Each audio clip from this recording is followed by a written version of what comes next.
I thought it would be very important and actually quite appropriate to talk about something which is happening today, and there must be who knows how many thousands and thousands of people walking around and asking themselves what in the world is going on and really what will happen eventually. Because we are looking at not a simple event, we are looking at an existential event that has the possibility or the potential to be the end of Israel. Chas v'shalom. Of course, it won't happen that way. But that's the nature of this event. It's only by the kindness of the Rabbi Shalom that Israel could stand up to one of the most powerful Islamic nations of all, Iran. Iran is not a simple pushover. I think they have like 90 million people. What does Israel have? Israel has 10 million people? The whole thing is a joke. Israel is as big as New Jersey, and Iran is huge. And this is who they're fighting. And obviously the threat is enormous to the Jewish people, and so on. So what I'd like to do, I thought it would be very appropriate to explain, as far as I'm concerned, and as far as I understand, what is happening, why it's happening, and really, in the end, what will happen. At least in many ways, to put with people with a certain reasonable amount of assurances that everything will be okay, right? And it's not only that. What I will eventually say in this year is that what you are looking at is the beginning of the Geula, as Chazal themselves say, right? You are looking at according to Chazal, the beginning of the Messianic era. It's called the Aschalta de Geula, and I will show you what that means and so on. Before I continue, let me say this year should be a blessing and a merit for the health and success of the families of Regina Bas Yosef Reuven and Yeshaya ben Yisrael, Benjamin Wolf, Ben Tzvi Hirsch, Baruch ben Benjamin Wolf, Shmuel Reuven ben Regina for Refuah Shalema, right? And they should all have a schus for the dissemination of the Shiur. And also Esther Lieber Bas Chaya Yafa for Refuah Shalema, and Shlomo Leib ben Feka for Refuah Shalema also, right? Okay. The truth is, what's happening now is unbelievably significant. So I certainly want to allay everybody's fears that we are looking in many ways at probably one of the greatest pieces of news that you will ever hear. Any case, in order to understand what is going on, obviously, you have to understand the divine plan. The problem people have is they have bits and fragments of what God is doing and what He plans. They don't see the totality. So obviously, if they don't see that, like I say, they don't see the scope and the strategies of what God is doing and so on. In order to do that, you have to really know, like I say, the divine plan. So therefore, I will tell you, important information about the divine plan. And then once you understand the plan, then you understand what is going on. You see, it makes, and it ties everything together. And I will show you that the war with Israel and Iran itself is connected to, not distinct from, but is connected to the Los Angeles riots even though we don't see that, right? It's also connected to the dissolution and the deterioration of New York and America in general. It's falling apart, and it really is, and so on, as I will talk about, It's also connected to the imminent collapse of the Israeli government, which we know is happening because of the draft quandary that is going on in Israel. All of these are related with the same principles, same structure. And this is what you have to understand. They're not separate, they're not distinct, and they're not apart from each other. You have to see the unity of God's plan and how really everything is connected, except, it's like being in a fog, Every once in a while, a little piece of area clears up and you could see something clear. But around it is all vague and foggy, as they say, right? But really, it's really one area, And when the fog lifts, you see the whole space and so on. Same idea. Different parts of time are fogged over. So you don't see how they're connected with other areas that are more clear. So I'm going to show you how really everything you're looking at today basically is really one idea, except some things are obvious, most things are not. So I want to try to remove the fog and give you what's called the framework from which to understand everything going on and so on.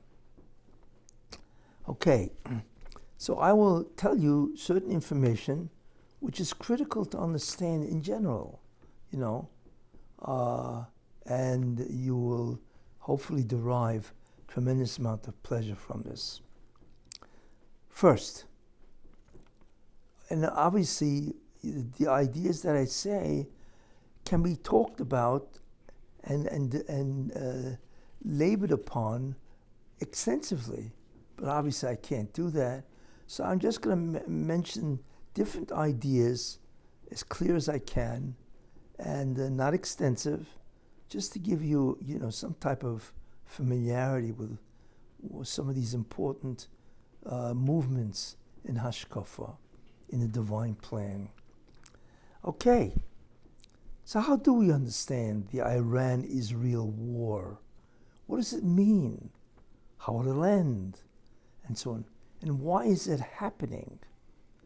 And it's astounding how many things it's connected to that people don't realize. So, here goes.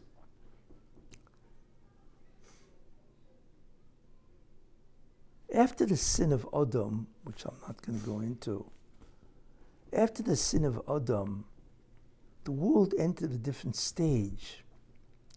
The world of materialism, which is called Geshem, and that's all it was pure Geshem, entered a different stage.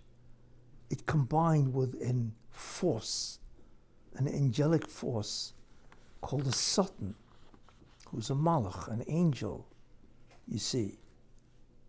And that generated 8 different forces called nations of the world. Now, obviously, I'm skipping a lot of ideas, but basically there are 8 nations of the world. Ultimately, there are many nations of the world, obviously, but 8 of them have a certain supremacy, okay? They will play, or I should say wreak havoc with the Jewish people. 8 of them.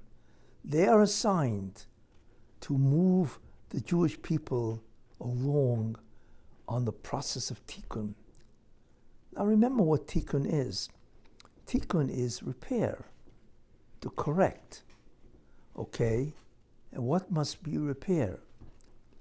We are enjoined to repair the world from the damage that Adam HaRishon did. Very simply. He introduced a satanic force, a force of evil that has its own power.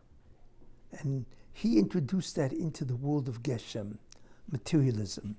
So we are now a world of Geshem, materialism, that is married to a force of evil. And that force of evil enters innately into man, into material in general.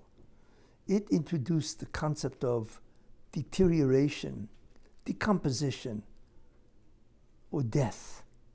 So we live in a world that is always dying. You see, it has a force of good, in the sense that a force of, health and so on. But there's always an opposing force, right, that seeks to destroy, to decompose, to deteriorate matter, which of course leads in the world of living things, death, and in the world of, in general, energy, the dissolution of energy. And that is known as the second law of thermodynamics, the decomposition of all things, all energy fields or states. That's all part of this satanic force, and so on. Our job is to get rid of this, right? To eliminate or to remove this satanic force. That's our job. That's called tikun. You see, to restore the world to its pristine state of what it was at the time of Adam HaRishon, without the satanic force involved in the world itself. You see, in any case, I've spoken about this extensively before. So our job is called a tikun, to remove it completely, to restore the world to a state of pure materialism, and then once this world becomes purely material, to begin a process called transformations of reality, where not only have we removed the satanic force, but we have also removed, besides the satanic force, we have removed the materialism into spirituality, right? We turn the world into a spiritual place, not merely a place devoid of materialism. And that will happen in the Messianic era. That's Tchias HaMesim. No more death. Well, guess what? What does no more death mean? No more death is not just no more death, but it's the end of a basic manifestation of that satanic force, the ability to decompose matter, and so on. And the world becomes not material, but it becomes spiritual. And then, like I said this before in previous Shurim, to remove the material force, or the spiritual force, I should say, into a divine force, and so on. But I'm not going to repeat the other shiur. I'm just saying that's called tikun. We need to correct. We need to repair constantly until we reach the final stage of perfection, which is basically Olam Habo, which is the future world. And there's no more correction. Everything automatically changes higher and higher reality, of which we have no comprehension of the meaning of that.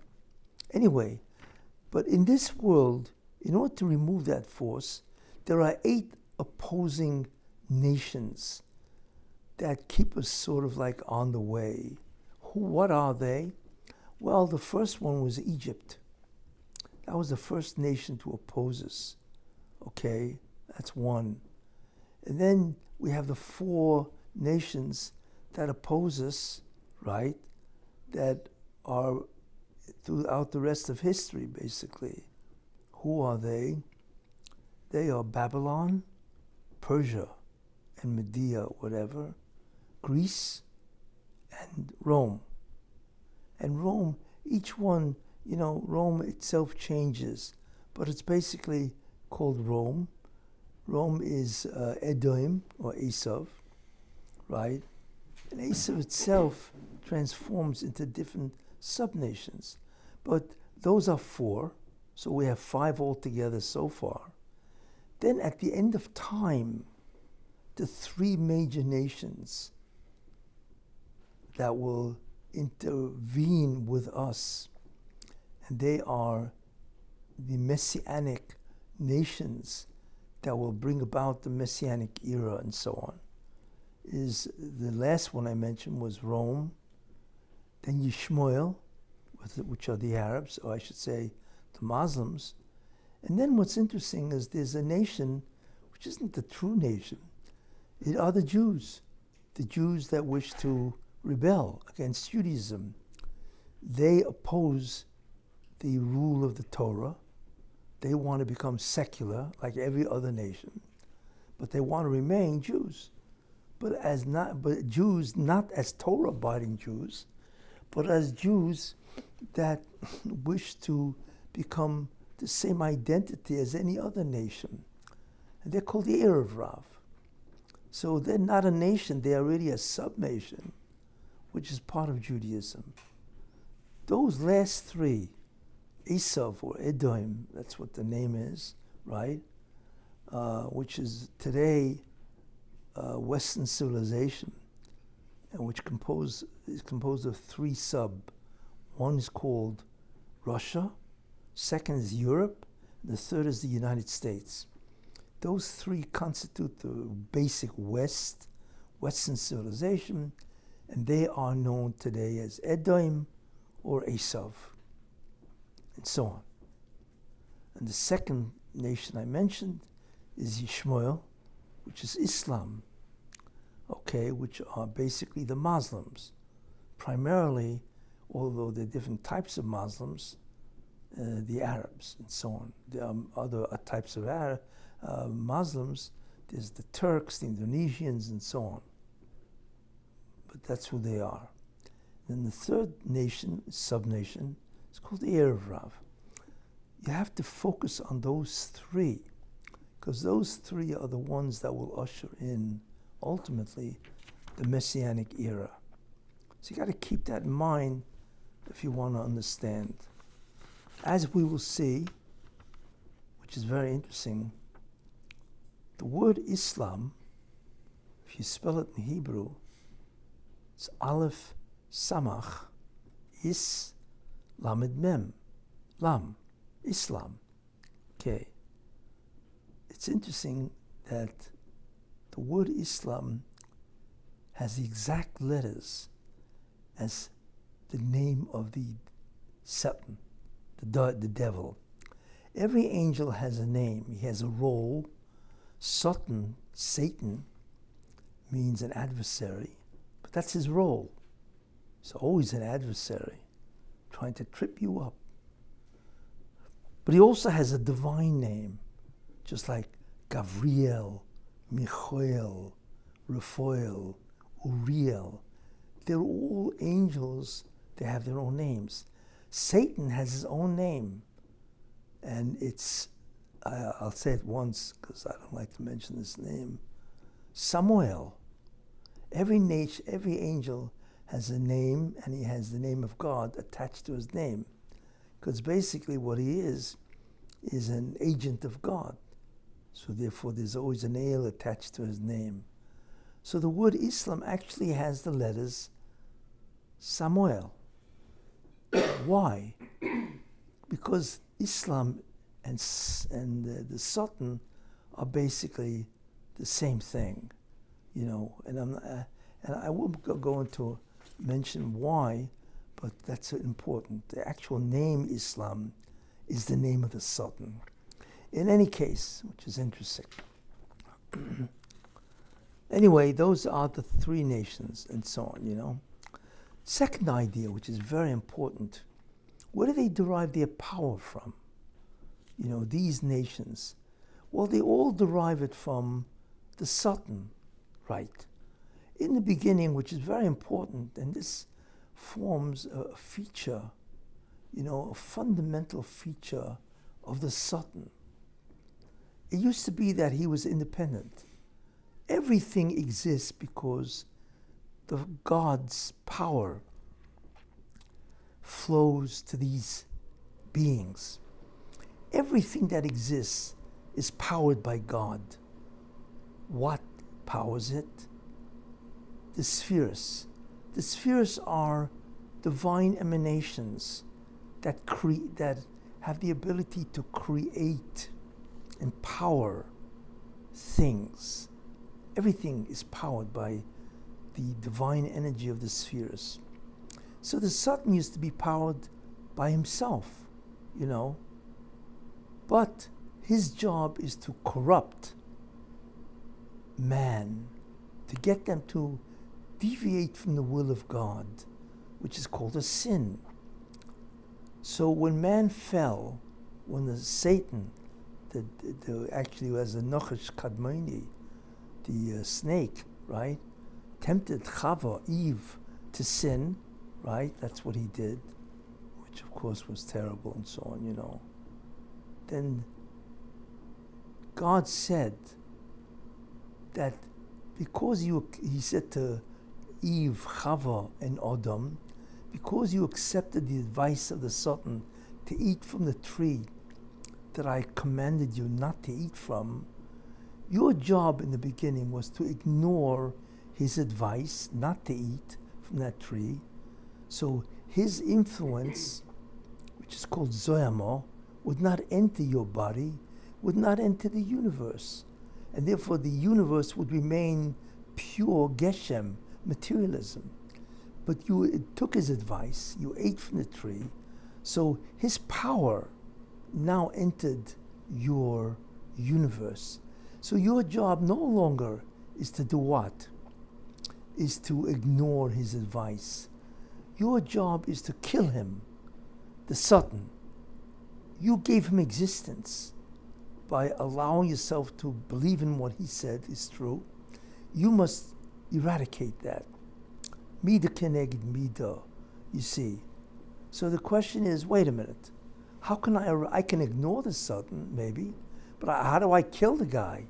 I mean, we're looking here at an angel that is far more powerful than we can ever imagine. So God said, what I will do is I will tie his existential ability to live to you based on your acts. In other words, if you do my will, then you will bring down holiness. You will eject his Zoyama, his influence over the physical universe.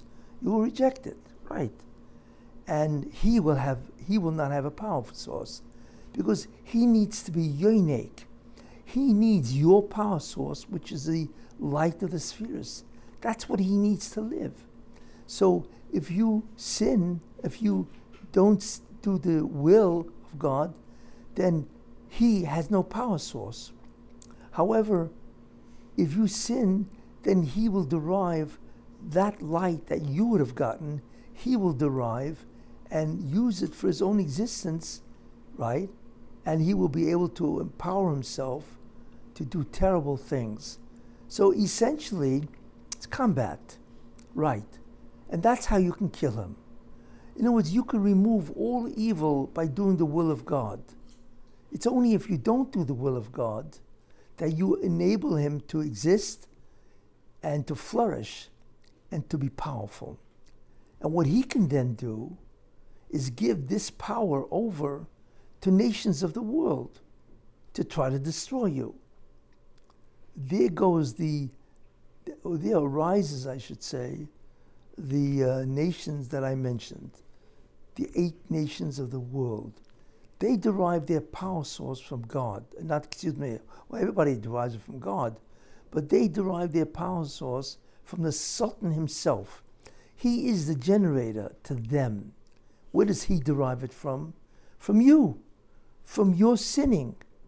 That's the chain of events that occurs, that is responsible for all destruction and evil. And these are the nations that enslave, they create tremendous exile, suffering, death to the Jews. These 8 nations, you see. So that's a very important idea. they all urinate. Urinate means to nourish. They all get their power source from the power or the holiness of the spheres, which the Jew provides the Satan by his sinning. It's astounding when you think about that. Actually, when you really think about that, that's midas hadin. It's justice. You sin, so you empower an evil force to exist and enslave you, right? And the Satan can't do it himself because he can only interact with the physical world as an angel. He gets his agents, his proxies, as they say, these 8 nations, you see. So that's a very important idea, that it is the holiness that the Jew brings down to remove these evil forces that you actually provide. Okay? That's a very important idea. The power source of the Satan, the power source of these nations. Now, I'm talking now, right? That are enabled to destroy us, and so on. In any case, okay, so these are fundamental ideas. However, what is interesting is, obviously, the redemption is where not only you do not give any more power to the Satan, and he can't give it to the nations because he doesn't have it, right? But you have to take it back. All the sins gave him power, which he gave to the nations. You need to take it back. Therefore, there has to be a time, or else there's no redemption. When you have taken it all back, it's got to end, right? That means all the, what's called, they have a name, the sparks of holiness, the tzotzei kedusha, they're all taken back, right, to you. And therefore evil ends, right? Okay, so that begins us to think about, well, how does it work? Okay, so our job, like I said, is tikun, which is repair, and therefore we are enjoined to do the tikun hakloli, right? All of the power that the Satan has, the sparks of holiness, has to be transferred to the Jews, and then once that happens, the tikun continues, of which we don't even have to do, basically. It happens automatically, and those are called reality transformations, and it goes from, this world becomes a Messianic world. Messianic world becomes the world of Asiya, the different worlds of spirituality, and ultimately transforms to the future world. Of course, the initial start of this is Olam Haba, is the Messianic era, Yemei HaMashiach. That's the start of this. Okay. But like I said, it's got to end soon. It's got to end at some time. Does it end? And the answer is yes. I'm going to tell you something which I don't think a lot of people know, and then you'll understand something very interesting about what is going on. This idea is very important. Sukkos. I don't want to go into the whole thing. For that, I would advise, if you want, to listen to the Shiur about Sukkos, which I just gave previously on last Sukkos, to understand really what Sukkos is, and so on, what its spiritual repercussions. But if you take a look at Sukkos, what Sukkos really is, without going into anything at length, is that Sukkos is a restoration of the original contract, agreement with the Jews and God, with Yisrael, Jews and God. The original contract between the Rabbanu Shalom and Avram Avinu, and then of course what happened at Matan Torah, was that we will do His will. We will do His will, the mitzvahs, and He will therefore reward us and give us Olam Haba, the future world, for eternity. That was the original contract. But after the sin of the golden calf, obviously the contract was broken. So the Rosham, the Luchas Rishonis shattered the first Luchas, the first laws, 10 Commandments and so on. And Moshe Rabbeinu went up to Har Sinai 3 times. In any case, in the end he came down, Ban Yom Kippur, right, and he forgave the Jews. But what about the contract? The contract really was broken because the Jews had broken it. So what God did, he says, I'm now going to restore the contract in a second form, right? And he did. He restored the contract. What was the restoration of the contract? Sukkot. We have to observe 7 days or whatever, right? 7 days. And that's our statement, it's our signature. We will do the mitzvahs, and those are represented by the four simonim, and so on, the esrog and the lulav and the hadassim and the arabas and so on, without getting into that. But so that was our signature, you see. But wait a minute, a contract is bilateral. It needs God's signature to agree. You need 2 people to have a contract. So God also said, okay, I'm going to throw a day into the mix, right? And I'm going to put my signature. And what is that? Shmini Atzeres. That's why there are no mitzvahs really on Shmini Atzeres, because that is God's affirmation that he's signing off on Olam Haba, right? So Shmini Atzeres really is God's signature to the contract that there will be an end, right? That he will bring the Messianic era, and he will bring us to Olam Haba. That's what Shmini Atzeres. Well, now you understand something very, very interesting. If that's the case, right, then we now understand. When did October 7th happen? When did this happen? This happened on Shmini Atzeres. Why? Because what God was telling us, I'm now coming to fulfill my signature, right? It's going to happen on my day that the Messianic process is going to begin, right? And that's exactly what is happening, you see. And that's the significance of Shmini Atzeres, which is God's signature, that he's going to redeem us and give us Olam Haba. Unfortunately, it had to incorporate tremendous amount of suffering. Okay, because that's what the Jews had to have because of justice, and they had to suffer. And we all know what happened on Shmini Atzeres. There was a tremendous amount of sinning.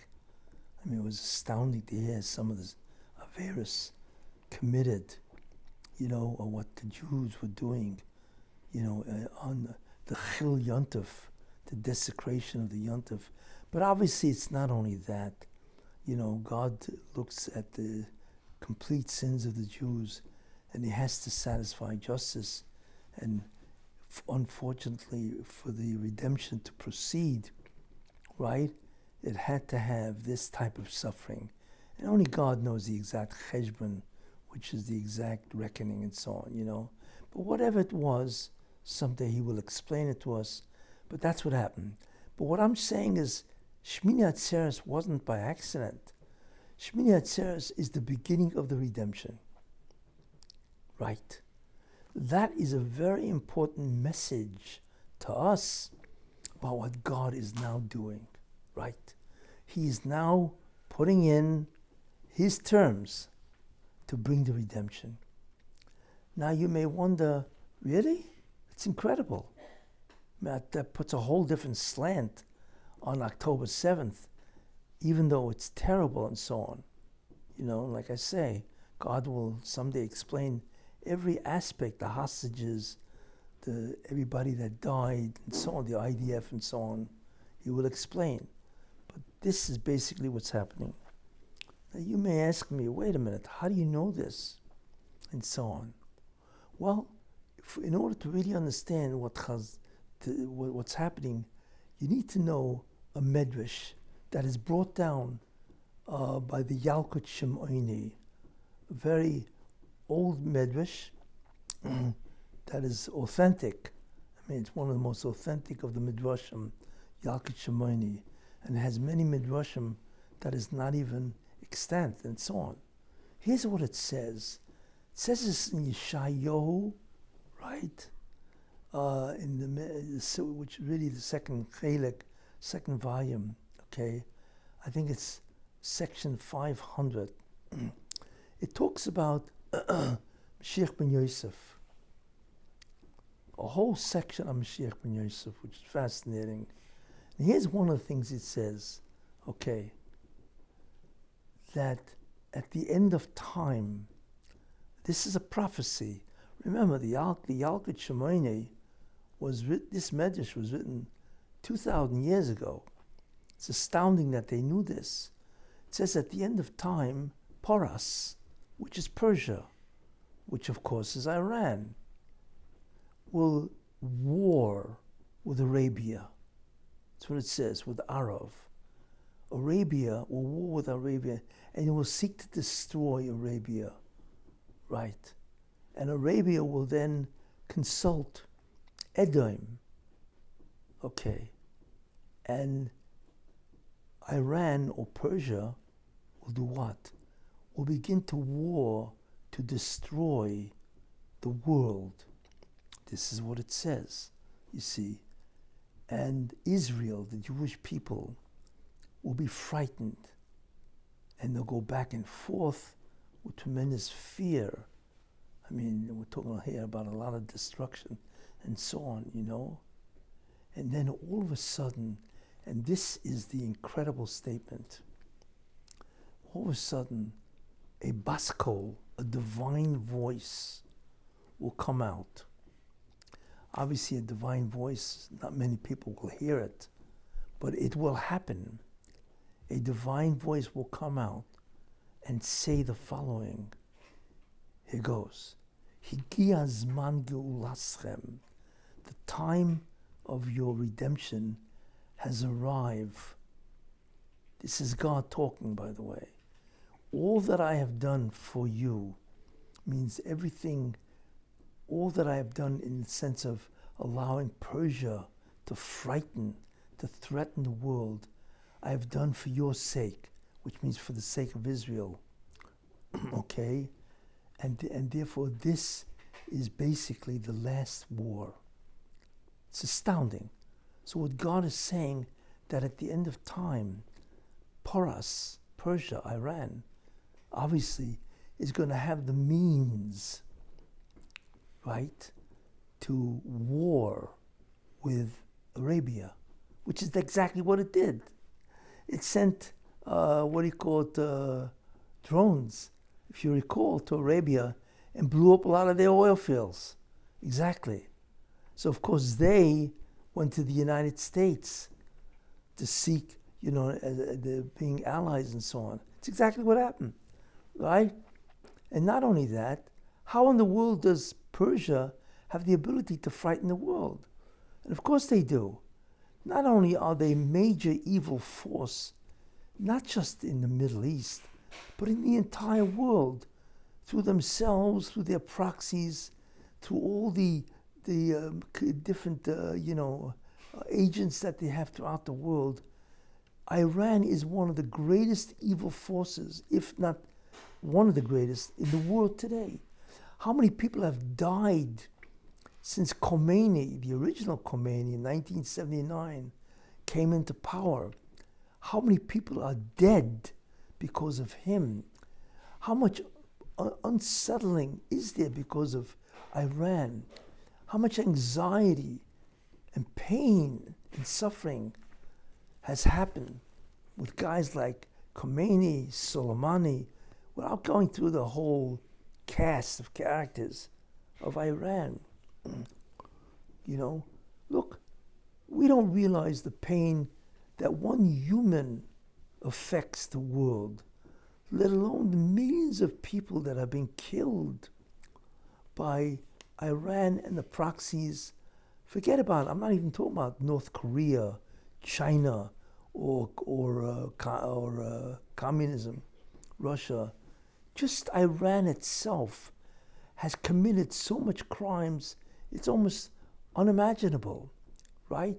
And this is what's been happening for 45 years. It's incredible, you know. So this is what it says. Higia zman geulaschem. This is it. The war between the Jews and Iran is the last war. And you have a baskol, which I'm sure has come out already. Be great if you heard it, right? That this is the last war. But more important, not only is it the last war, Higia zman geulaschem. The time of your redemption has arrived. We're talking here redemption. We're not talking here about a respite. We're talking about the end. That's what this is.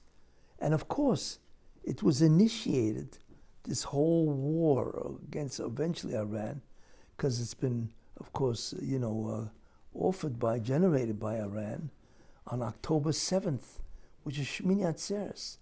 So God is signing on his end of the bargain, his end of the deal. This is it. And I'm starting it now, even if it starts in a very, very bad way. And that is what is happening. That's how we know. So the good news, the bad news, of course, is that it's being preceded by such terrible amount of agony and so on. But the good news is that apparently, according to the Medrash, the redemption begins on October 7th. Right. So the very day that we are commemorating as a terrible day is the day of redemption. Right. Unfortunately, that's the way it had to start, and so on. You see. In any case, that is why this is where this is all leading. Now, so that's the first idea. Fine. But obviously there's more that you have to know. So you now get the overall picture, but this is what you have to know. Second thing I want to talk about, okay, is a very important time piece. There's a calendar that you have to be aware of. And that calendar will reveal many ideas and many historical events, which is really remarkable. The world was created in 6 days. That we know, right? Gracious. Of those days, without getting into the other 5, the last day, which is the 6th day, is what? Is Friday, right? Sunday, Monday, Tuesday, Wednesday, Thursday. And then the 6,000th year, of which we are in, is equivalent to Friday, right? So you have 6 days, it was created, and the last day is called Friday. Friday is Erev Shabbos. Of all the days of the calendar, that calendar, 6 days of creation, Friday, which is the last one, which we are in, is Erev Shabbos, which is really the most important of all the days. In fact, the Gemara says that the world will last for 6,000 years. Shisa alfei shnin hevu alma, that the world will last 6,000 years. That's what the Gemara says. You see, 1,000 days for each of the 6 days, because a day of God is equivalent to 1,000 years of ours, as it says in Tillim, and so on, and so on. So therefore we know that the world will last for 6 days, which is 6 days, 6,000 years.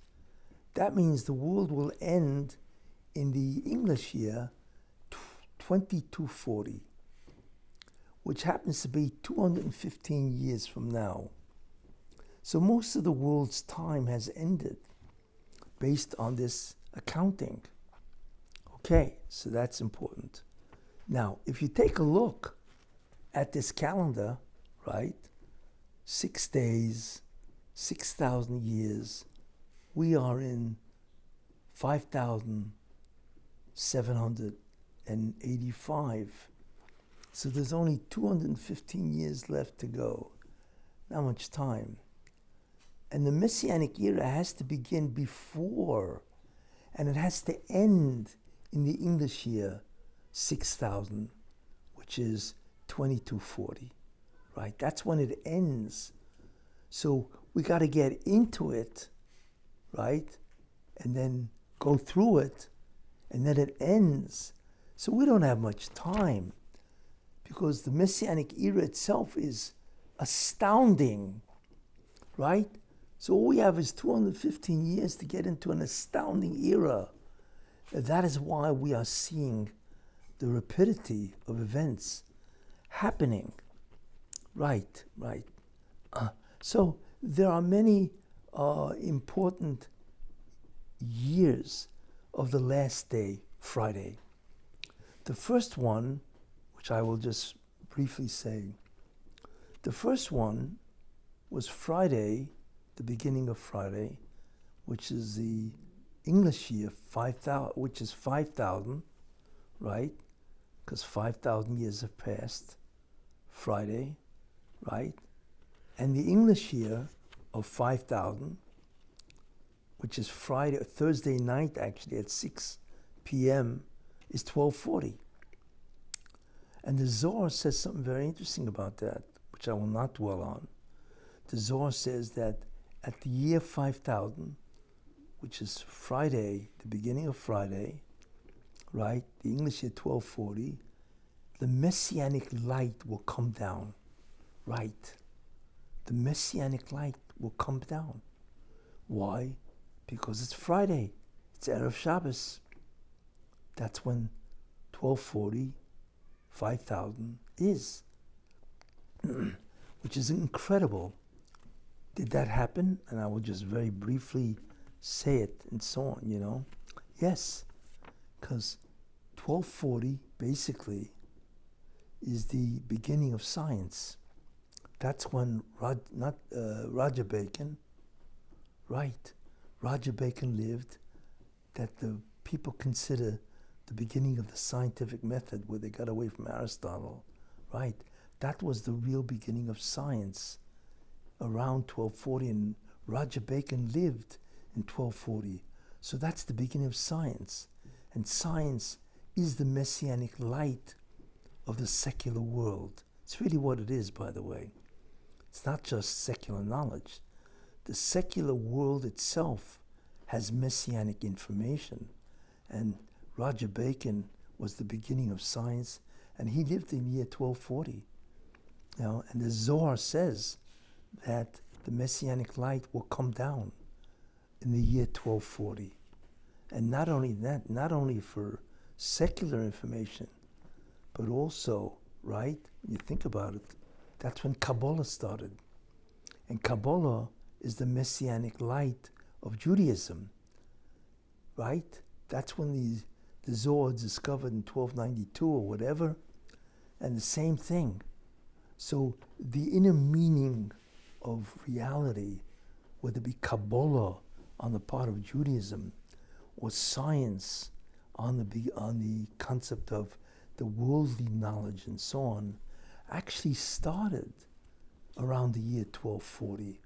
And that's what the Zohar said. The Messianic light begins. Then the next pivotal year, and by the way, I will just mention something without going into its significance, right? That's when the Rambam lived, and he changed the format from the standard form of Bavli, Gemara. He changed it to the Mishnah Torah, which is Yediyos, which is information, facts, as opposed to the development of sugyas, of advanced knowledge and so on, you know, or problem solving. And that is also messianic, the beginning of the change of the form of Torah in any case, the next pivotal date is 1740, which is the year, right? 5,500. Right, that's 1740. And that is the equivalent of Amud HaShachar, dawn of Friday, another pivotal day. And what happened in those days was that was right before, that was the era of the colonies. The colonies, U.S. colonies that ultimately became the United States, see, which was very important for the Messianic process.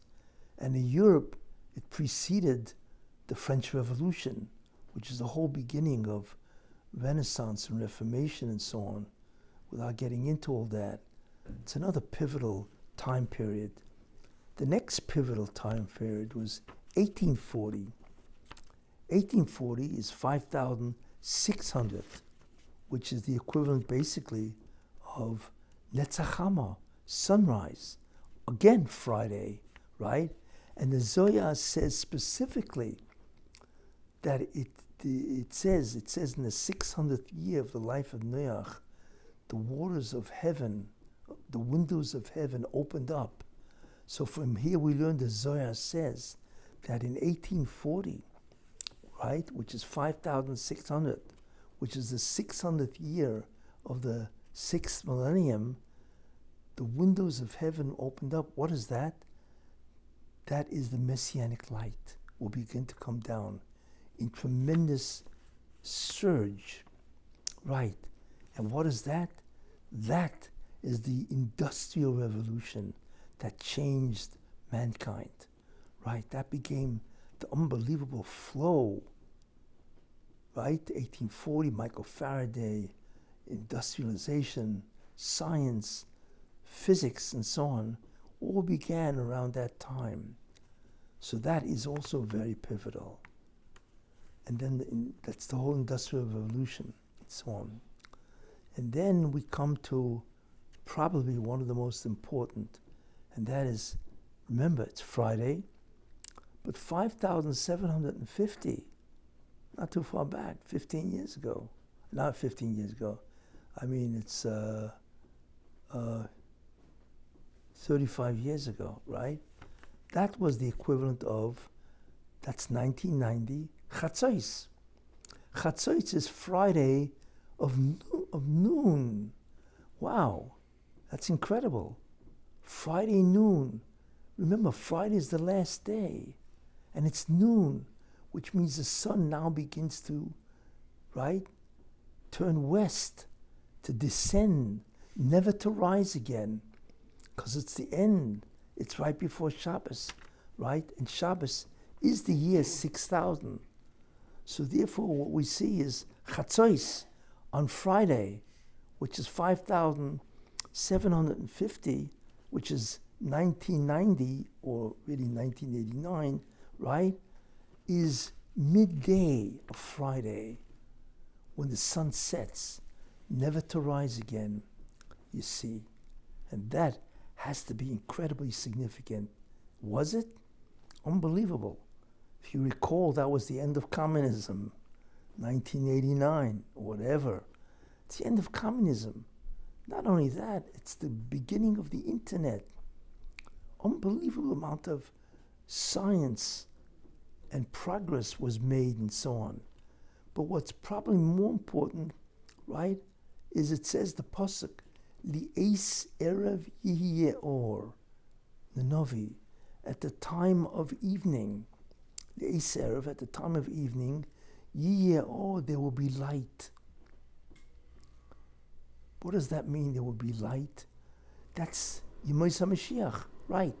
So what that pasuk is revealing to us, that the Messianic era is going to start after Chatzos of Friday, which means after 1989.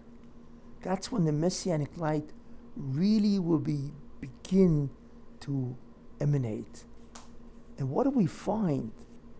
From 1990, there are so many things that happen. But the one that I want to focus on is that was the rise of Yishmael. one of the three nations at the end of time, right? And that rise of Yishmael, if you remember, was the accords with Israel, with Arafat. If you recall, what is interesting about Arafat, who was Arafat? Well, the gematria, the numerical value of the name Arafat is 751. That's what the numerical value is, 751 for Arafat. That is the exact gematria of Yishmael ben Avram. Arafat basically is a Gilgal of Yishmael ben Avram, of Yishmael, the son of Avram. This gematria actually was revealed by Rabbi Moshe Wolfson, which is really fascinating and so on. And that really is the beginning of the rise of the Muslims that God wants to give them the last due and so on, And that's what happened. But there's something else that happened, which I mentioned a long time ago. What does it mean? It's not only that Arafat rose, the Arabs rose in significance, where they became a major force in the world, and they grow to this day. Well, look at all across the United States, right? Europe, they have become a major force in politics. The Muslims, the Arabs, and so on. You see, at the end of time, because at the end of time, they are one of the nations that take over, right? Remember I said that it has to happen, and that's why it started on Shmini Atzeres, that the Zoyama has to be, or rather the Kedusha, the holiness, the sparks of holiness that the Jews it has to be restored to the Jews. And that begins the Messianic era and the transformation process and so on. Therefore, at that point, something happened, which I once spoke about a long time ago, but now you see its relevance. The Sultan was depleted, right? He lost a tremendous amount of his yanika, of his nourishment that gives him power, because it all was restored to the Jews because of the 2,000 years of Jewish suffering, Jewish mitzvahs, Jewish Torah, and so on. He lost it. It went back to the Jews. 98% of the Nitzoisei Kedusha, of the sparks of holiness, were restored to the Jews. Right. Which is incredible. So what happens? Let me tell you something very interesting. We think that there are political forces going on here. Everybody, you have donors, you have rich people giving donors. People have no idea what they do, where God directs their money. What happened? Which is fascinating. If the Sultan is dying, he's one of the major forces in the entire universe, creation. So what does he do, the Sultan? The Sultan needs Kedusha. He needs holiness to survive, to empower his agents. You see. So the Sultan became like a general. Imagine a general fighting a war, and he's losing, right? And he has only 1 week's worth of armaments left. That's it. So he only has 3 strategies to survive. The first strategy is the big bluff. He fires 6 days of firepower instead of 7 to bluff the enemy that he still has a tremendous amount of power, right? That's what he does, hoping to frighten the enemy that they'll sue for peace. That's what he does. But what happens if they don't submit? They still fight. So he has to go to the second strategy. And what is that? He sends dissidents, people into the enemy army to try to get them not to go to war with this general. And he does that. Tries that, And they go in, try to tell him, no, make love, not war, and all this kind of stuff, right? Which they did in the Vietnam War and so on, right? And it doesn't work. So then he only has strategy number 3. What is strategy number 3? An ally. He needs to get new armaments because he only has a week left. In fact, he doesn't even have a week because he used it up in the first strategy. Imagine, he only has 3, he has to get an ally, more weapons and so on. Right? So what does he do? What happens if he can't get an ally? Then he's finished. Well, that's exactly what the Sultan did. But the third strategy has enormous repercussions. So the first strategy, called the Great Bluff, where he tried to frighten the enemy that he still has tremendous amount of firepower, even though it's only 6 days worth of firepower. That was the Holocaust. That's one of the ideas of the Holocaust, where he's going to try to get not one nation, but the entire world, right? The whole Axis powers, Germany and Italy and all the rest of Europe and so on, all those people that hate the Jews and so on, you know, including America, tragically. Roosevelt, who refused entry of the Jews and so on, and so many newspapers, the New York Times, that allied with the Germans and so on, you know. You imagine they said nothing about what was happening. The Holocaust, to bluff the Jews. Why? His objective wasn't to kill the Jews, because what does he get from killing the Jews? He only gets the sparks of holiness, power, right, if he gets them to sin. So he was hoping that they would give up on God and say, forget about it, it's over with. If God is subjecting to this, then he has abandoned us, and therefore they would resort to sin. That's what he was hoping for. But what happened? It worked to some extent. Unfortunately, tragically, there were many Jews that did lead the fold, but there were many Jews that had enormous, what's called Messias Nefesh, self-sacrifice, and they stuck to the mitzvahs and God. So he failed. So what does he do? He has to go to the second strategy called dissidence. But who? So he marshaled his true soldiers, the Erev Rav, right? Those Jews that want to discount the Torah, that the Jews are basically a nation, true, but a secular nation. Their identity does not lie in the Torah, so drop the Torah. You see, who are they? It's the Erev Rav, and so on. So he formed Israel. Who are they?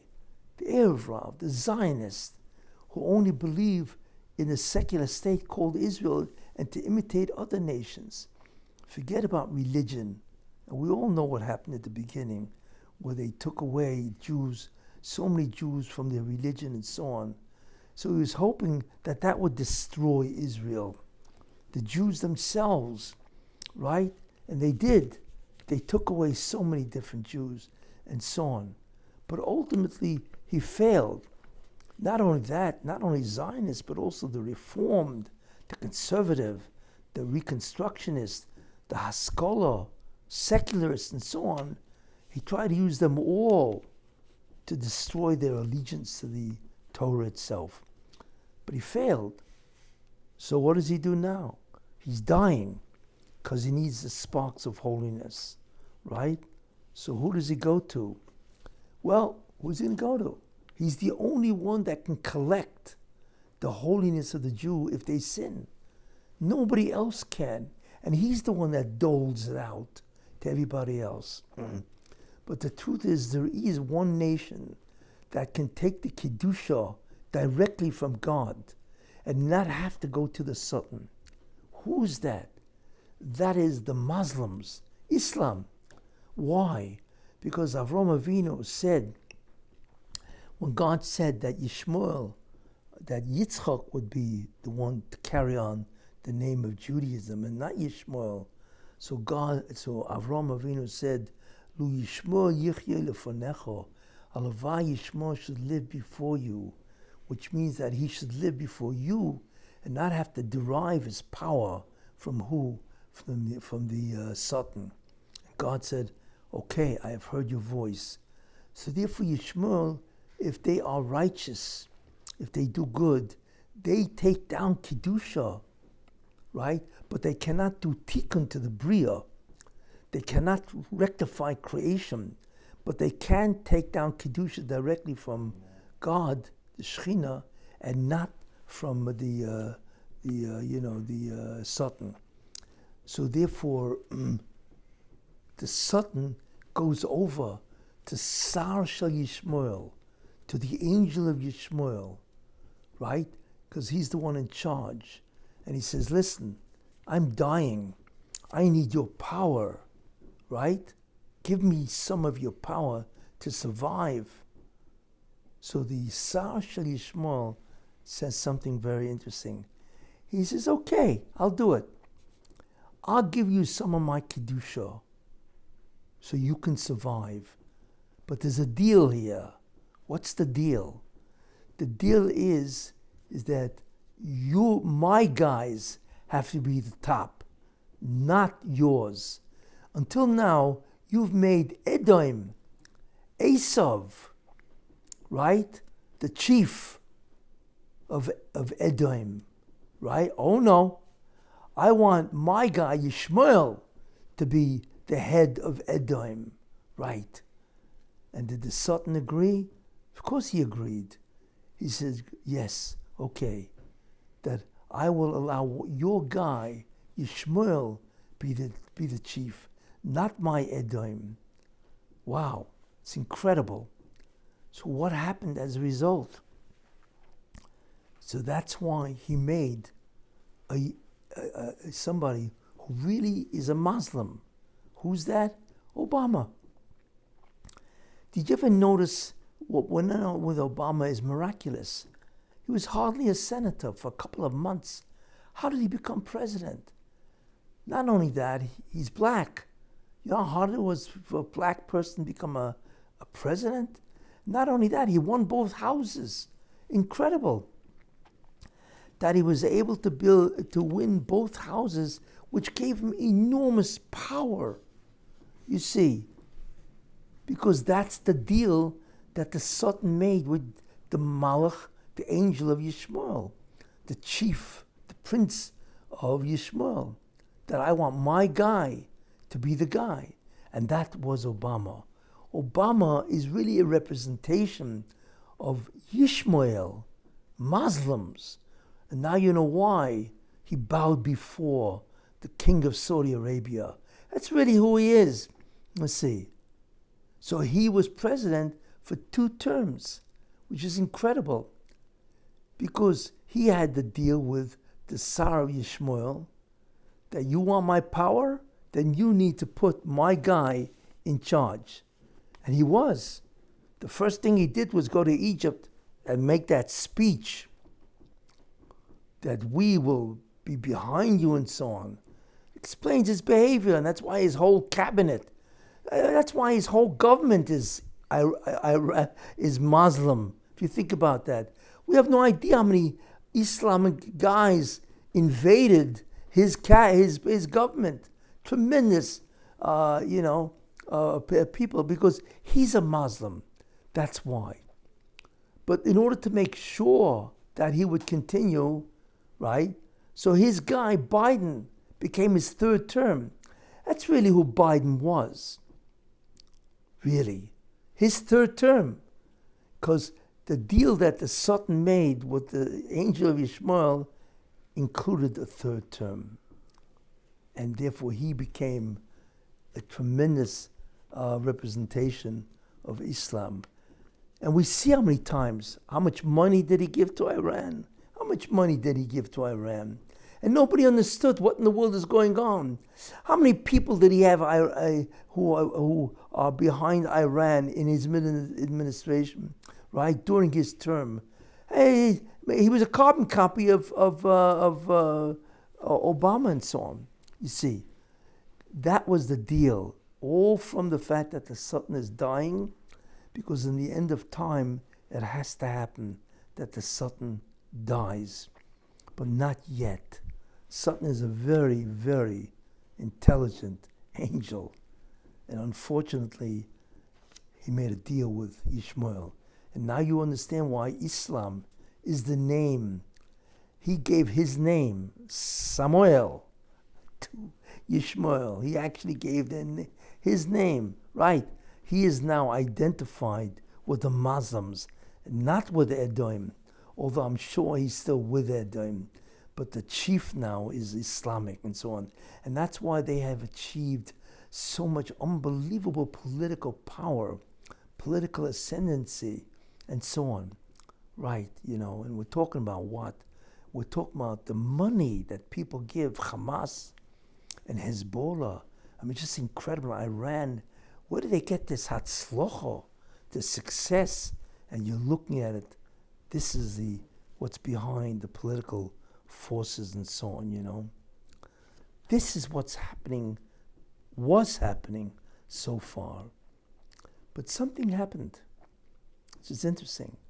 Let's go back to the creation calendar. And this is now what we are seeing. We have now come up to what is happening now. But it started already, you see, when? Let's take a look at the creation calendar. 6 hours in Friday, which is 1990 or September 1989, whatever, and so on, This is the turnaround. This is where the sun begins to set, and the Erev Shabbos takes on tremendous amount of importance. That's when you really begin to set up for Shabbos and so on. Therefore, the Messianic era must begin in earnest, you see. But what's interesting about Chatzos, midday, is that it doesn't begin. Because, for instance, we daven mincha after, in the Erev, in the afternoon, we wait a half hour. We wait for the sun to incline a slight amount, a half hour, where its shadow now is on the other side. It's not in the center of the, it's on the other side and so on, It's called Sheish v'chetzi, 6.5 hours. Or it's called 12:30, which is 6 hours in the day plus a half hour. So Sheish v'chetzi means 6.5 hours, which is 12:30. That's when the Messianic light really begins to come down, right, and so on. When is that? And that is Le'es Erev Ye'or. At the time of evening, there will be light. There you are. That's the Aschalta de Geula. That is the beginning of redemption. When things will really happen. Did that happen? Yes, it happened. Right. Remember, just follow the calendar. Right? Unfortunately, most people never heard of this calendar, but it's incredible how accurate it is. After 12:30, it could happen any time. It just depends on different forces coming to play. But in the year 1211 or 1212 is 12:50, 50 minutes after 12 o'clock, right, on Friday, which means that we in 2011 are now in the time period on the creation calendar or creation clock or whatever, right? 12:50, 12:11. Now we're much further ahead, but at that point in time, what happened on a 12:11 or 12:12? Two pivotal things.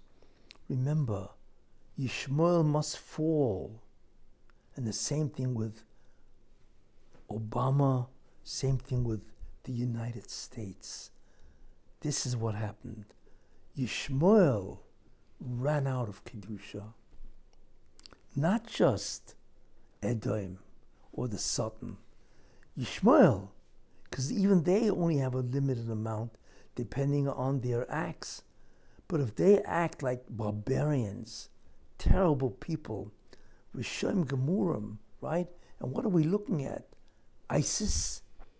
Who are we looking at in 1211 or 1212? We're looking at ISIS. We're looking at the terrorists. We're looking at the Arabs. Are they out of their mind, what they're doing to the entire world, right? And so on. We're looking at the evil of Iran and so on. Well, apparently, at that time, which is approximately 12:50 p.m., right, they ran out of Kedusha, or very little. So Yishmael is dying. Now, it doesn't mean that they will disappear. It means that the evil of Yishmael will disappear. Right. That Yishmael itself now must change to be more righteous, to be more good. Right. So what happened? Well, do you remember that I think it was 1211, Tunisia rebelled. That's when the Arab Spring happened. It was a revolution, an insurrection against many Arab countries. If you recall, Tunisia, Lebanon, and so on, that was the beginning because they were losing power. Unica, right? That was the beginning of the collapse of the Arab nations, the Arab Spring, right, in 1212. You see, so they were collapsing, which is absolutely fascinating and so on, That's number one. So they're going. The second one, and I mentioned this, what's very interesting, okay, is what launched Trump. And Trump is a Messianic figure. Most people don't know this story, so I will tell you the story, which is very fascinating, There was I think it was the Associated Press, was one of the dinners, and apparently it was a dinner where you ridicule people, whatever they call it, a roast, so on. So Obama got up and he roasted Trump. He made him look like an absolute fool, right? And Trump was tremendously embarrassed. I mean, we know, Trump is a very dignified person. He's not going to tolerate this. And he doesn't see himself in any way inferior, obviously, to Obama, So here you have a guy roasting Trump, right? And it was reported that Trump said to himself, what do I have to take this for? Why can't I be president? And he was right, Of course, everybody looked at him. You be president? Are you kidding? What do you have to do with the presidency? You have absolutely no political experience whatsoever, and so on. But that was the beginning of Trump's thinking to run for presidency. And that's exactly what he did. In 1215, he went down that escalator. On June 15 or 16, he went down that famous escalator and he announced that he's running for president, and everybody was shocked, right? And of course, nobody thought he could do it, right? Especially he's running against Hillary Clinton, one of the most famous women in the world, and so on, and whatever. And he won. Why? Because he is, I've said many times, he is Esav doing tshuva. He is Esav or Edom doing tshuva or doing repentance. That's what he really is, and so on. In fact, I said, the gematria of Donald Trump is gematria Mashiach ben David. Exactly. Not that he is Mashiach ben David, but he is part of that team that will redeem mankind. But what was absolutely astounding, right? It was Obama that launched him. What a fool. He's the one who got him to run. And of course, he beat. He beat Obama and Hillary and the Democrats. And that was the beginning of the evil of Esav. Right. And there you have the fall of Ishmael, which began with the Arab Spring right at that time. Again, after 1230, 1250, right? That's the fall where Ishmael runs out of holiness. They run out of power. And therefore, that's when all the insurrections began. That's when Obama and Biden and of course, Harris and so on, that's when they fell. That's when the Democratic Party fell and so on, So what happened is, this is the fall. We are looking at the fall of the evil of Esav, which is the United States, basically. And they are being destroyed. Right? We are witnessing that, and so on, And that has been continuing. Trump won, and I mentioned why Trump lost, because I don't want to go into it again. You'd have to listen to the Shiur and so on. But ultimately, everybody won, Just as an aside, which is really very important, the United States has committed a terrible deed, legally, because they know, and it's very important for themselves, but I don't know if they have the wisdom to go after it, and it's something worthwhile. If a president does something unconstitutional, then that is illegal. Not only is it illegal, it is invalid as a law because it's unconstitutional. If you honor that law, you make a mockery of the Constitution, and that is the beginning of the destruction of the country. Biden was obviously demented. Obviously.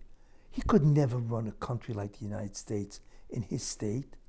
So the question is, who is making the decisions? It clearly wasn't him, because he does not have the mental capacity. But if it wasn't him, it's obvious.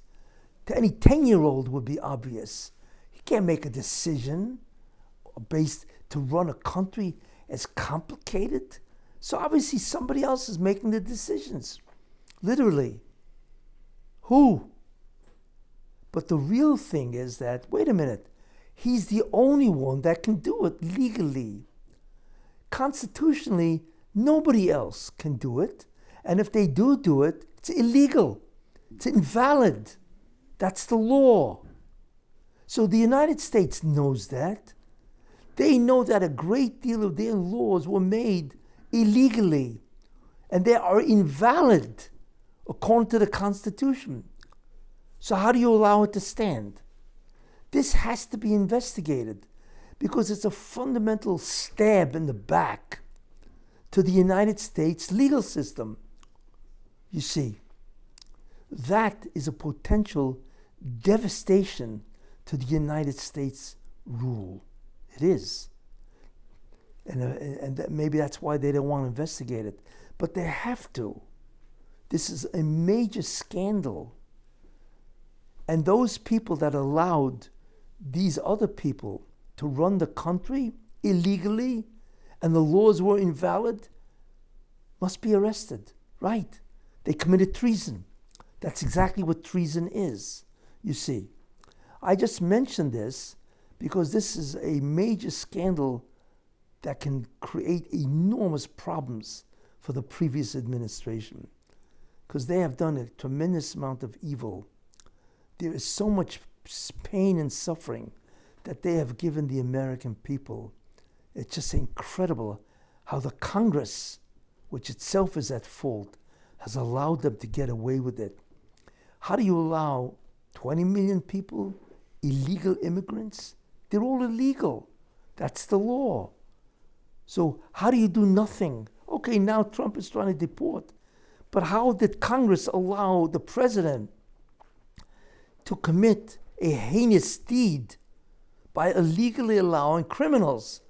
Not only were they illegally coming in, they were incredible criminals. People died because of Biden's criminality. They died. Go ask the person who's dead. How do you feel about dying for Biden's criminality? What do you have to say? The guy would say, what do you mean what I have to say? I'm going to stand in front of God and condemn Biden for what he did. It's a mockery of justice, right? Who knows what the United States will do? Alavai, there should be justice in this country. But whatever it is, there are major flaws and there are major acts of guilt and crime that the United States has perpetrated. Congress and the Supreme Court, I mean, it's just incredible what they do. when they interact, when they decide to interact, even though the country's falling apart, and so on. It's hard to believe that there actually is a justice system. This whole country has displayed an unbelievable mockery of justice, which God hates. But in any case, without getting into that, America really is dying because they've lost their Kedusha, because Yishmael has lost their Kedusha. The Satan was taken from Yishmael. Yishmael is gone. Look at Yishmael. They are being destroyed. You have any idea, how do you think Israel wiped out Hamas? How do you think they wiped out Hezbollah, which had a formidable army? How are we watching the incredible success, even though they are suffering and so on, with Iran and so on? Because Yishmael is finished. That's why they have lost the sparks of holiness. Therefore, they are falling, right? How do you think the Abraham Accords happened? You think it was the pleasure and the goodness of Saudi Arabia? Of course not. It's because they don't have the power anymore to resist the change, in some way to repent, and so on. All of this is heavenly directed and so on, you see. That's what you're watching, the fall of Yishmael, that started on Shmini Atzeres, which is fascinating, and so on. And you see it, that from 1211, it started, right? And then you see the fall of Edom, the fall of Obama and Biden started on, I think it was 1212, with that dinner and so on, which is the introduction of a Messianic figure. Why? Because the sparks of holiness that were captured by the evil of Esav, who are they? Obama, Biden, the Democratic Party, the liberals, the DEI, all these guys, what they've done is destroyed their immorality, the morality of America. That's what they've done, you see. And it's all dying, I mean, what they've done in the last 15 years is horrendous, is heinous and so on, The criminality, the corruption, the immorality, right, And that's why you're looking, by the way, at the LA fires. God says enough is enough. And he's burning down a lot of Los Angeles and so on. And not only that, he's giving success to evil people, incompetent people. That's what he's doing. These people who lead Los Angeles and so on, they're insane. And they're incompetent, And that's why you're witnessing tremendous rise in anti-Semitism. Because when the Satan is dying, he's trying to get the Goyim to go against the Jews, so the Jews will be frightened and they'll assimilate with the Goyim. All of this has a logic to it and so on, you see. So there's tremendous amount of anti-Semitism rising all around the world. And that is why you're seeing New York deteriorate. It's just incredible to watch New York, that is one of the greatest cities on earth, just flounder and collapse. I mean, just incredible. The incompetence of the mayor, the governor, the legislature. They just enacted a law that physicians-assisted suicide is permitted. Imagine, that means a doctor can help somebody kill himself. But that's murder, really. Who are you to permit that? And so on, that is murder. The life that you have is not yours. This is the collapse of New York, right? And there's some guy running, I forgot his name, whatever. Anyway, he's a socialist. If he becomes mayor of New York, forget about Cuomo, who's a murderer. I mean, it's just unbelievable who's running for mayor, It's like a cavalcade of criminals or incompetents or insane people, If they win, then it's over for New York. The only one who could save New York, as far as I'm concerned, is Curtis Sliwa. I don't know him. I've never met him. But he's the only one, because he has a strong element of righteousness. Right, and he's level-headed, a lot of common sense. He's the only one that can reverse New York. Will New York save New York? Of course not. Of course they won't save that. New York always makes the worst mistakes. They commit suicide all the time. You know, they need psychiatric care because they keep killing themselves. And with Hochul, with Eric Adams, and so on, and now they want to put a murderer, some guy who's a narcissistic megalomaniac called Andrew Cuomo. It's just incredible what goes on in New York and so on. But listen, why? Where's God behind all this? Yes, God is saying, you have no more Kedusha left. Your angel is finished, right? You have no merit anymore. You know, I'm not going to save you when you're doing so much destruction. That's why New York is dying, right? That's why LA is dying. And those are the two most famous cities in the United States, in the world, and so on, right? So you are watching that. So look at that. On Shmini Atzeres, what are you looking at? The collapse of Yishmael, right? That's what you're looking at. That God is coming up with his bargain, right? The collapse of Paras, right? Of Persia, which is, of course, Yishmael. The collapse of the United States. Who? Not the good part of the United States, the evil part of the United States. The ones that have destroyed the U.S. You know, if you're really honest with yourself, right, and stop catering to the crazies, right, you realize they've destroyed the civilization, the morality, the dignity, the greatness of the United States, right? That's what they've destroyed. And America is gung-ho on still putting in Harris or some other crazy, incompetent lunatic and so on. It's just unbelievable what goes on in this country. And that's all because they are losing their Kedusha, because Yishmael, the Arabs, the Muslims, have lost their Kedusha. This is what's happening. So in many ways, that's good news, right? And that's what Israel has to go through, to fight all of this and so on, you know, to try to restore. And hopefully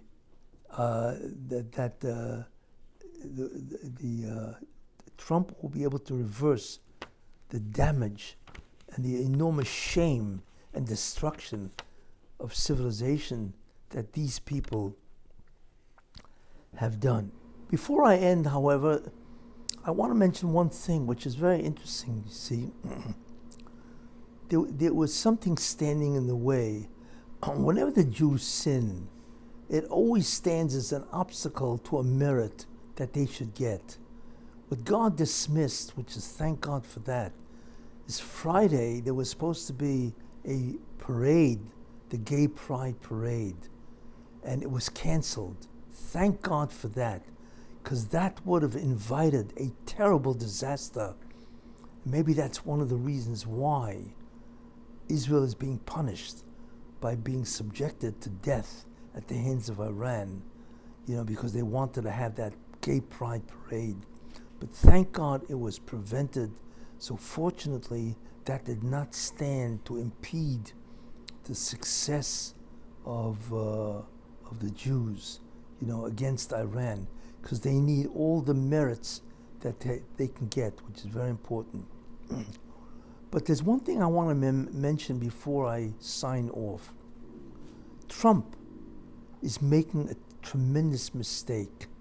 Look, he's a very intelligent person, you know, and I do not come to criticize him, his personality or his character and so on, but I do criticize his decision. He doesn't understand something. Peace is a value, tremendous value. That's true. You always want peace. But there's a time that peace, that war is peace. And there's a tremendous mitzvah, merit, to go to war. And he is making a mistake. What does that mean? I will tell you. There's evil and there's evil. There are people, we all do evil of some sort. I mean, we all sin, we know that. But we do it, okay, we do it to a single person, a group of people, whatever it is. We insult somebody, we shame somebody, we speak lashon hara about somebody, okay. But then there are people that their whole character structure is evil. Iran is not just an evil nation. It is a nation that will destroy civilization because of their religion. Look, you want to be religious, you want to be a Muslim, fine, okay, then do it. That's what you want to believe in, okay. I respect what you want to believe in. I may not believe in it, but I respect your ability and your right to believe, fine, okay. But where do you get the right, the nerve, to kill people because they don't agree with you? Let God judge them. That's all. If you hold they're wrong, then God will hold that they're wrong. He will talk to them, whatever, and He will convict them. Fine. It's His world. It's His creation. Let Him take over. Where do you get the right to kill them? Them, their wives, their kids, their entire life. Where do you get the right to do this? Because he doesn't believe what you believe. You want to try to convince him? Fine. Okay. But you can't kill the guy and destroy him because he doesn't hold like you. Do you have any idea what kind of evil that is? Terrible. What Iran has been doing since 1979, since Khomeini took over, is destroying part of the world. You have any idea how much fear, terror, death, suffering has been done by Iran since 1979? The death of one person can never be justified by Iran, let alone the wholesale slaughter of people. Therefore, they are not merely an evil. They are an incredible cancer that is destroying civilization. If they get a nuclear weapon, it's over for civilization. Because then not only will they use it, which of course we know they will, because they hold that the only way the 12th Imam, Shiites believe, can come is if the world is destroyed. Excuse me, what? That's what they believe. So therefore they have to use the bomb. But it's not only them. Every proxy is going to use it. Everybody's going to want a bomb to protect themselves against Iran. You have any idea what it is if Hamas has a bomb, Hezbollah, whatever's left of them, the Houthis, right? Or all the other Islamic nations that hate Israel? This world will turn into an inferno, right? Why? Because Iran cannot have the bomb. It's the end of civilization. It's what's called an end game. That's what it's called. So what do you mean we want peace? Well, I'm a peace guy. I don't want a war with Iran. I hate to say it. What is wrong with you? You have any idea what kind of a mitzvah it is to destroy the mullahs? To destroy Iran? To save the world from untold misery? It's an unbelievable mitzvah that God will thank you and reward you profusely. So how could you say what Trump should do is he should join Israel, not just give Israel weapons, and be part of the mitzvah. Uvi'arto horo mikirbecha, and you will destroy the evil from your midst. Right? V'chol ha'am yiru v'yishmo, and all the nation will see. This is in the Torah. All the nation will see and hear that destruction of evil. And they will no longer do this evil. This is a commandment by God, because God does not want his world destroyed. So what does it mean to make peace with Iran? What does that even mean? These are murderers. These are people that want to kill you if you don't believe. They want to kill Israel. They want to wipe out every Jew. Why? What did Israel do to them? Did the UN, who is enjoined to stop any nation from wanting to kill a member nation, where are they? How do they allow Iran to threaten Israel when it is illegal for any nation of the UN to threaten another nation, member nation? They say nothing. I don't even want to be around. Who wants to be a million miles from the UN when God comes after them for the mockery that they have made of world peace? So my question is, where is Trump? What do you mean you want peace? What, you don't negotiate with Iran? Don't you understand what Islam is? You can't negotiate with Islam. Where's your common sense?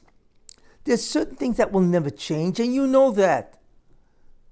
So you want to give them a warning just to be fair? Okay. But that's it. You give them a warning and that's it. You go after them. You join Israel in destroying not an enemy of Israel, but the enemy of mankind, right? The enemy of the world. You're looking at God's civilization, and you will have the merit of having brought true peace by war to the world. In fact, it'll be one of the greatest moments of peace ever known when you take out Iran. Because the world will look and see, wow, the U.S. doesn't tolerate chicanery, fraud, imposter. They don't, you threaten the world, you want to do evil. Evil is one thing. Destruction is another. And we will not allow that. That's really what the U.S. should say. Why are you warring with Afghanistan? They do things. People will always, nations will always war with each other. But each war has a rationale behind it. How destructive is it to civilization? Iran isn't just destructive to civilization. Like I say, it's destructive to the entire planet. They get the bomb, it's over. Get that through your head. It's over. They cannot change. They will not change. Why? Because it's their identity. They're nobody without a bomb. And you know that. There used to be somebody with Hezbollah. There used to be somebody with Hamas, with the Houthis, whatever. They used to feel like somebody because that's the only way they can get an ego. Right. Now that Israel has taken it out miraculously, and that shows you that the sparks of holiness are gone from Yishmael. How do you think they did this miracle? Was it their brilliant military acumen, the pages, right? And all the way they took out the Muslims and going, this is God, this is not just man, and so on. So do you think this was an accident? It's because Iran is collapsing. Ishmael is collapsing, you see. So how do you allow, there are certain nations you have to take out and say, listen, you want to do evil, that's up to you, what you think is evil. Okay, every nation does things that are bad for it. Okay, we cannot interfere, we're not the cops of the world. But when you threaten an entire region, and you threaten the fabric of civilization itself, we are not going to allow you to destroy this planet. Who are you anyway? Who are you? You're a bunch of nobodies. You want to worship your religion? Fine, do so. But don't threaten civilization. Don't threaten my ability to live. That's what Trump should say. And he should get off his high horse of high merit and so on. Because he doesn't know what he's talking about. It's a mitzvah gemura. It's a complete mitzvah to wipe out Iran. And I don't mean the people of Iran. Because they're people. They want to live like everybody else. I mean, the mullahs, they will destroy. And who are they? They're nobodies, basically, right? They decide on your life? Where do they get a right to decide on your existence? Who are they? Anyway, like I said, and so on. So what he should do, if he was smart, is go in with Israel and wipe them out. And he could do it in 1 day or 3 days flat. All right. And he will teach the world what the fear of righteousness is, and so on. I have this to say, even though I hate to say it, because I hold very much from Trump and so on. I hold he's a brilliant guy, and he really knows what he's doing. He's really great. But he is making a fundamental flaw, and I hold it satanic driven, right? That he's driven by the Satan with this kind of idea.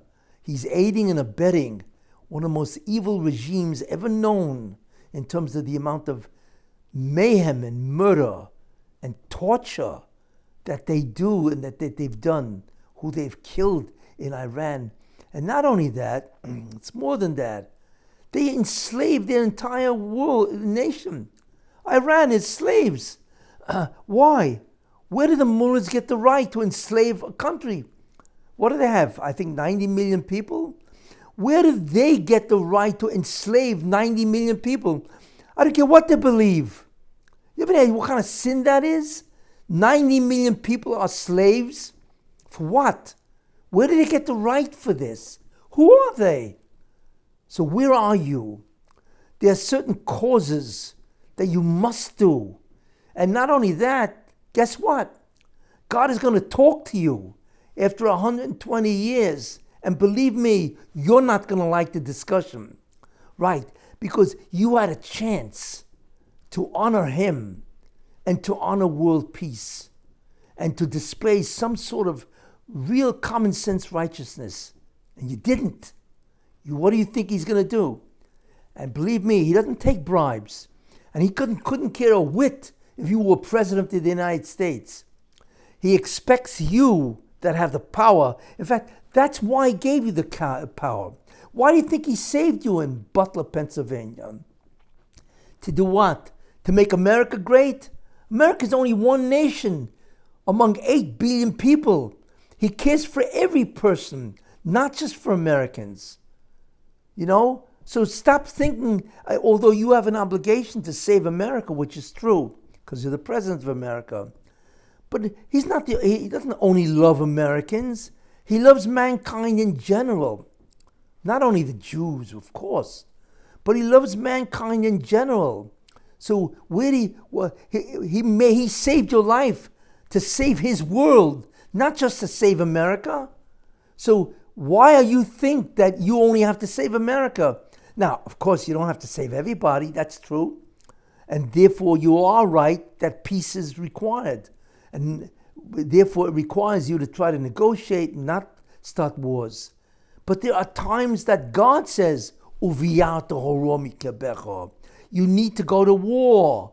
God says that. You see that in the Torah, that God commanded Israel to war with Amalek, right? So war is justified. And you will get a tremendous reward, and America will get the reward for destroying this type of evil. So please think about it. You were saved from Butler, Pennsylvania to do God's work, not to save America. Although America is part of God's work, which is true. But think about it. You were saved to save the world, and you have the power.